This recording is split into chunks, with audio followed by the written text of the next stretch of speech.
All right, so we're rolling. So I'm really gonna go through each one of these just according to the study guide. Also with the video, I will post a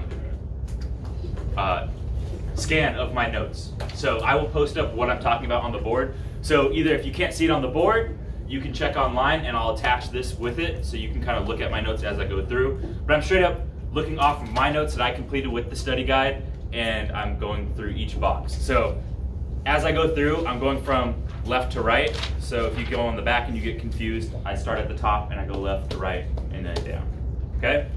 So we'll start at box 1. So motion map and explain each part. The motion map is something we kind of talked about in class a little bit. Also, as I go through, I will erase them. So hopefully, if you guys are watching at home, you can pause it and copy down it. So if you can't see it on the board, you can like look at it again, copy it down on your page. But I'm gonna erase it after each one, okay? So draw an example of a motion map and explain each part. So a motion map, it's just a straight line and it looks kind of like a number line. All 1, 2, oh my God, those are bad. 1, 2, 3, 4, 7, 8, 9. All right, so I have 10 spots on here. I'll put this as 10 and that as 0. These are in meters. So this whole thing, this number line represents what? Does anyone know? Distance. So we're working with this formula still. So we're still working with V equals D over T. So the thing I'm working with here is this whole thing represents distance. Cool? So when I look at this, I'll put distance right here. That's what represents this thing right here. The next part is if I put a dot on this thing, on this number line, or this motion map, the dot represents what? It starts with an O, ends with J. Object? No, object. So we have an object, right? This object is basically what we're going to use throughout the map. So you will be given problems where it will say, here's your motion map. You have an object starting at 3, or 2 actually, because that's an erase mark. So 2. It's moving at a velocity of 1 meter per second. How far does it travel after 2 seconds?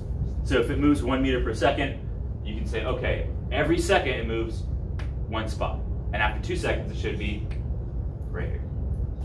Does that kind of make sense? Those problems shouldn't be very difficult.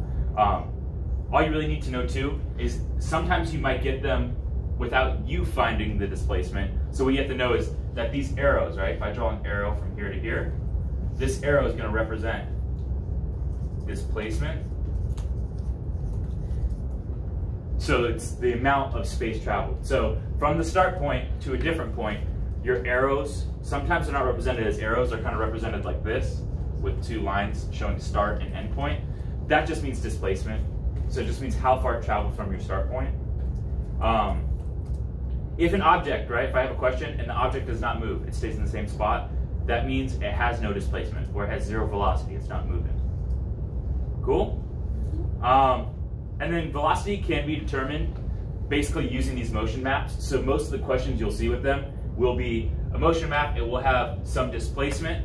So you can use displacement, and then it usually has a variable of time in your question. So we'll say, how far did the object move after 3 seconds? And you have 3 seconds, and you usually have a displacement. So you can take how far it traveled from the origin, or the start point, over the time. We all good on that? All right, so that was one just from like AO1. It should have just been one starting one. So to figure out velocity, we have distance over time. I'm gonna erase this now. I'll leave my equation up there because we're working with that for almost the entire time. So with the equations too on the test, you wanna make sure that you know them. And not just know them, sadly we have to memorize this because it is something that we will see again and again and again. So whenever I write an equation, I'm gonna try to leave it at the top of the board so that way you can refer back to it the whole time. All right, our next part is a it's a distance time graph. So there's 2 graphs we're really gonna work with in this unit. The first one being a distance time. So we already talked, we have a Y and X axis, right? What goes on the X axis usually every single time in science, if we have it? Time. I'm gonna put time, I'm going to put it in seconds. And then the y-axis is going to have what? Distance. So if I just do a sample one, if I just have a line like so, I'm just going to do a straight line up.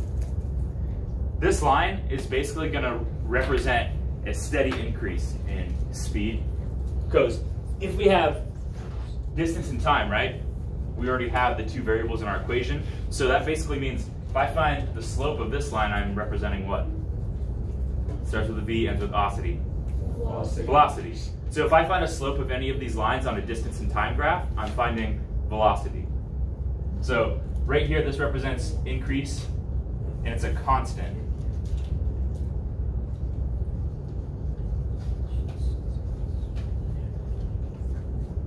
Constant increase in speed. So that means if you see a line and the slope is the same throughout the whole entire line, that means your velocity is increasing by the same amount every single time. So you're showing constant increase in speed. So if I do another one, what if I do something like this, where I take my thing and I curve up like that? Are we increasing our speed? Yes. Yeah, absolutely. Because our distance is, we're getting more displaced and we're increasing our time. So we are increasing our speed. Is it constant though?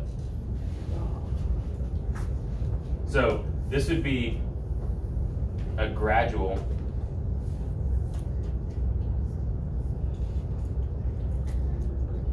in speed. So that one's gradual. So it's, you're starting off slow, you're almost not moving that much, and then eventually you're speeding up at the very, very end. So if you ever see almost like a parabola shape, like that U kind of shape, usually it means gradual. So if I did the opposite, if I started up here and I went down like a U, you're gradually decreasing your speed. Cool? All right, the last one that we want to kind of cover on these is it should, we might have something like this where it'll go up, it will stop, and go like that.